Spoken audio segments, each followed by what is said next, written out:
এই হাদিসটা একটু শুনি। নবী সাল্লাল্লাহু আলাইহি ওয়াসাল্লাম বলেছেন, সেই ব্যক্তির না খেয়ে থাকায় এবং সেই ব্যক্তির পানি পান না করায় আল্লাহ পাকের কিছুই আসে যায় না।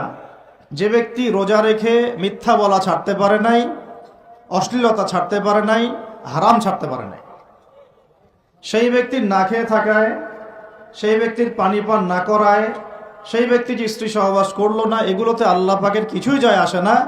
যে ব্যক্তি রোজা রেখে মিথ্যা বলল, অশ্লীলতা প্রদর্শন করলো, অথবা গীবত করলো, অথবা আল্লাহ পাকের কাবায়ের ফাওয়াহিশে লিপ্ত হলো, তার মানে কুতিবা আলাইকুমুস সিয়াম কামা কুতিবা আলাল্লাযিনা মিন ক্বাবলিকুম লাআল্লাকুম তাত্তাকুন, এটা অর্জন করতে হলে রোজা রেখে আমাকে আল্লাহ পাকের সমস্ত হারাম ছেড়ে দিতে হবে।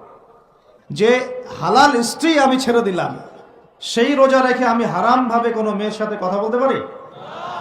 অ্যাফেয়ার করতে পারে? কফি শপে বসতে পারে? বাইকে ঘুরতে পারে? জিনা করতে পারে? রোজা রাখার অর্থ হচ্ছে আল্লাহর সব হারাম ছেড়ে দেওয়া। এটাই রোজার শিক্ষা, লাআল্লাকুম তাত্তাকুন।